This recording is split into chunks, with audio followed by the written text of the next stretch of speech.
I'm obviously keen to unearth the stories and try and link what is happening today in terms of regenerating heritage within Smethwick and the people that made it happen all those years ago.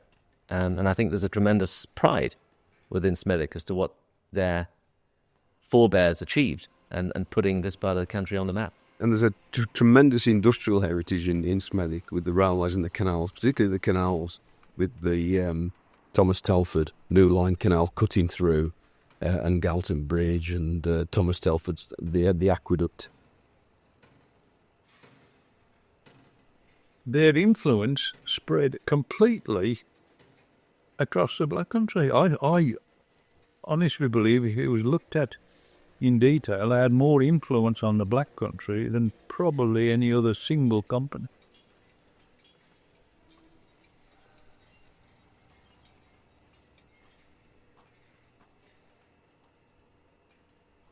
But I think it was about the technology and their innovation. They invented fiberglass. They invented the first sunglasses. They produced the first heat-proof glass.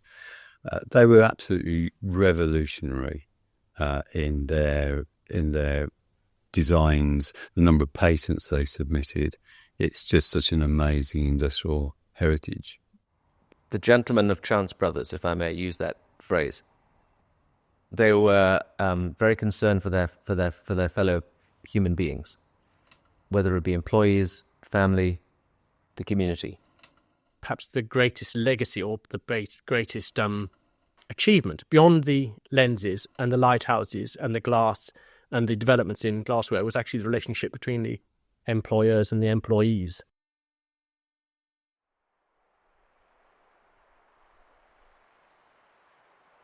More recently, having lived in Johannesburg for a while and travelled around South Africa, I can't help but noticing the lighthouses that appear on every headland, and most of them are built by my family.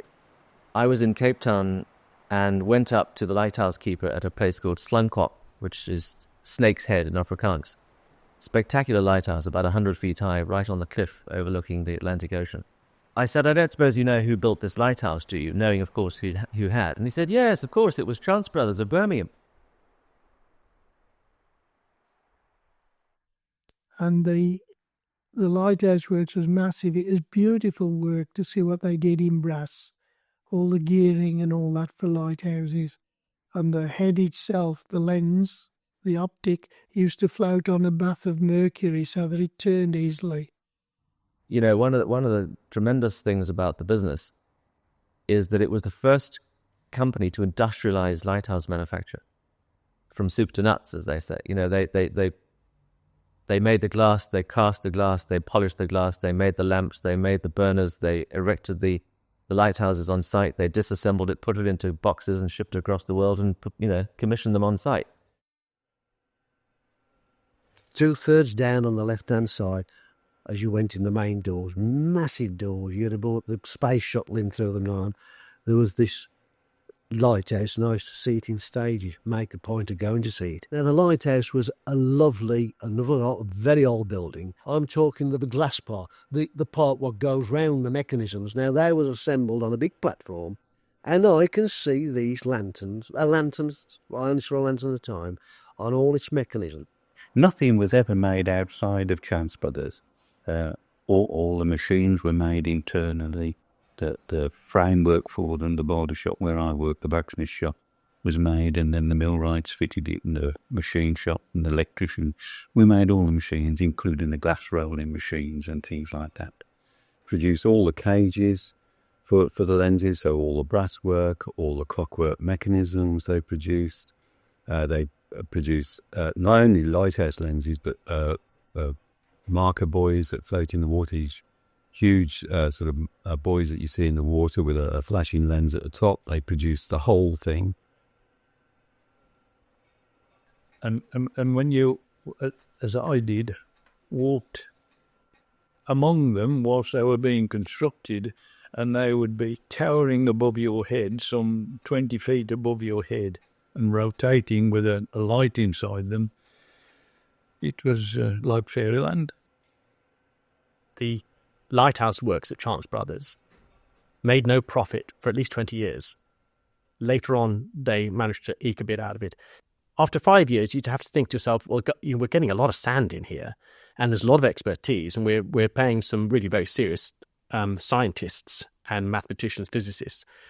Why would you carry on for 7 years, 8 years, 20 years at a loss? Yeah, it's cometh the hour, cometh the man as well, because we patented almost every new development, even if it was only a slight incremental change in the production of window glass. But James Chance refused to copyright any of his inventions as far as lighthouses is concerned, because they were for the good of mankind. The lighthouse in the 1850s to 1870s were the network, or part of the network, that created the first wave of globalization and enabled massive expansion of trade. The steamship, the movement of goods around the world was only facilitated by safe trade routes. And every harbour and every governor of every province wanted their lighthouse, because they knew that if they didn't, the ships wouldn't come to port. There's such a magnificent feat of engineering. The fact that they were built in the most difficult circumstances, in the most remote places in the world. And they're a wonderful engineering achievement, because you just stand there and just think, how on earth, when you're seeing the waves crashing on the rocks, how on earth did they manage to build this with all of this going on and fighting the elements to be able to construct it?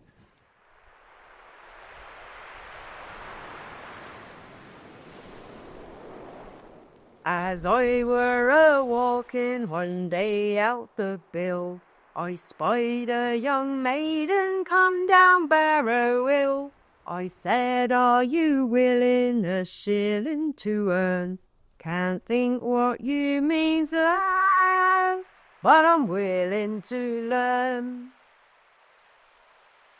It is an island, obviously it's a peninsula because it's connected to the mainland by Chesil Beach. That's the sole link, just a very thin strand of shingle, well, thin in relative terms, just a strand of shingle.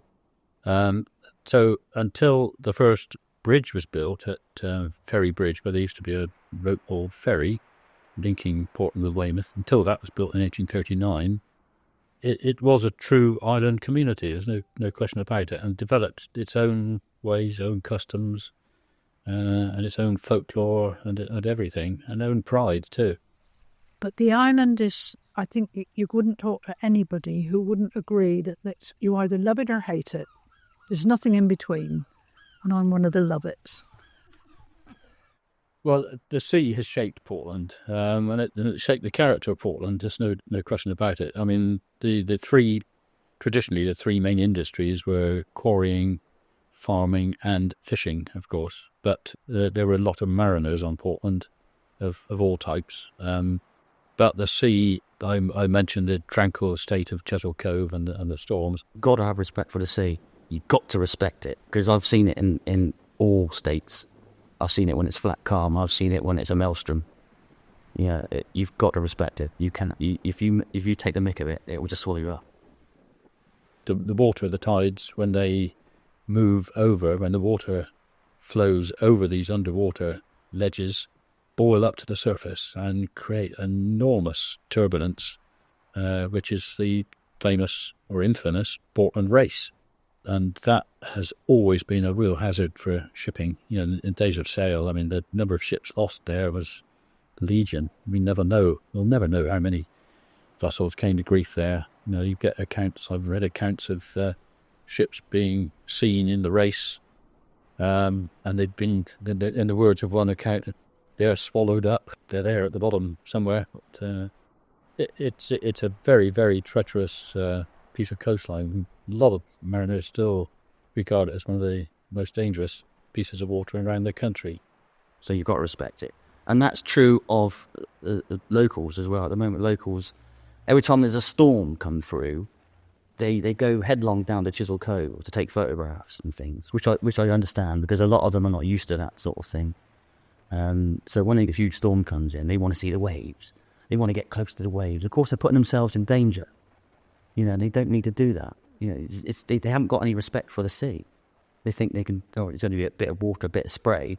But one rogue way will pick them up and take them out without a shadow of a doubt.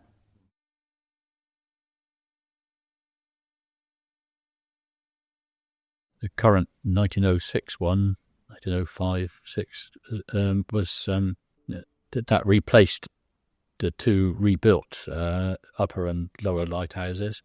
Built as a pair, higher lighthouse on the hilltop and a lower one to act as navigation aids by day and by night. With its red and white livery, that is it's the tourist's symbol of Portland. You got a job to find a postcard of Portland without showing the lighthouse on it, because it's a lovely feature, and it's aesthetically it's a nice design. I think it's one of the most beautiful lighthouses that I've seen, because it's just the right shape. It's functional, obviously, but it seemed to have got it just right. Obviously, the lighthouse was built for necessity, but has become a landmark. If you're steaming around the coast, it's also a welcome sight. Coming back home.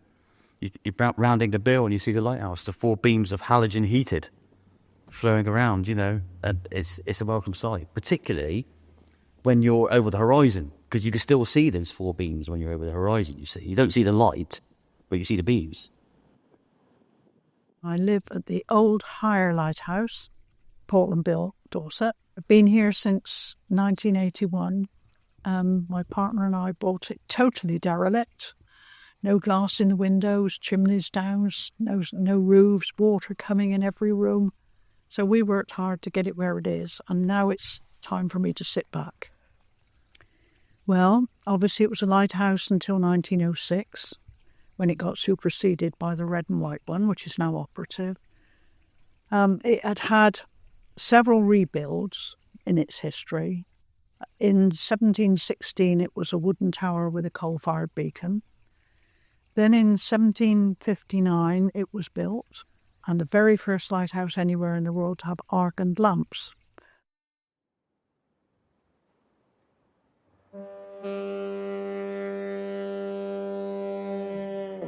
The one thing that people miss now is the very deep-throated diaphone, the foghorn, which, it scared the life out of people if they were anywhere near it. But it's something you should never forget. It's a shame the old foghorn went. The old foghorn was lovely. I loved it. Some people hated it, but I liked it. It used to reverberate all the way around West Bay, and as it finished there and started coming back, so the next one would go, so you had it basically going round all the time.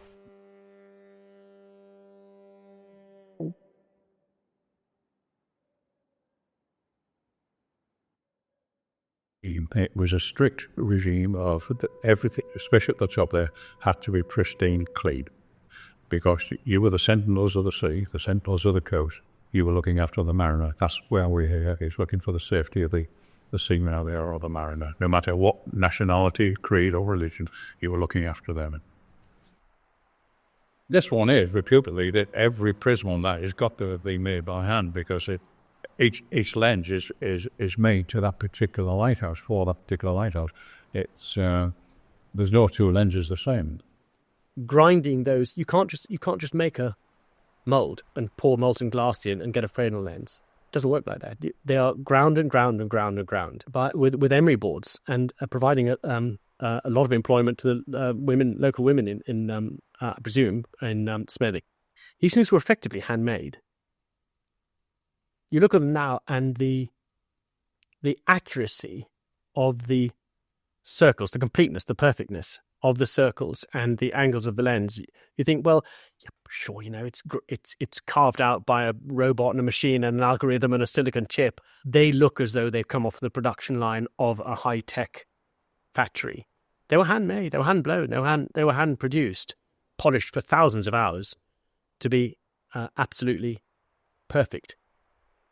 We were taken up there by the lighthouse keeper at night when the light was revolving, and it was almost being in a dream. It was totally spectacular, watching these prisms cast their light 30 miles or so out to sea, and just imagining this sort of intricate detail that went into setting those prisms, not to mention grinding them down.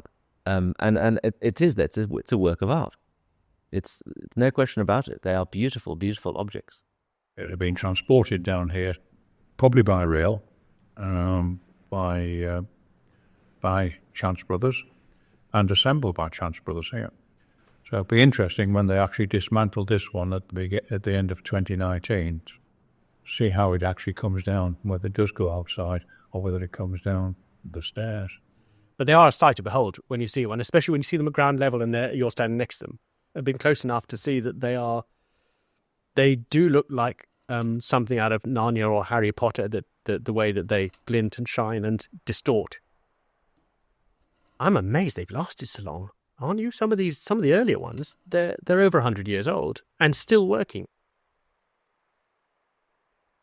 I feel that we did a very worthwhile job when the stations were manned. The lighthouses are still doing a grand job because they wouldn't be here otherwise. I have heard that maybe sometime in the future there'll be no need for lighthouses because of the advances in technology and what have you. They're not going to dismantle Portland Lighthouse now. It's going to be here forever and more. And they've become quite iconic. There's something about them that is this sort of link to pioneering and the sea.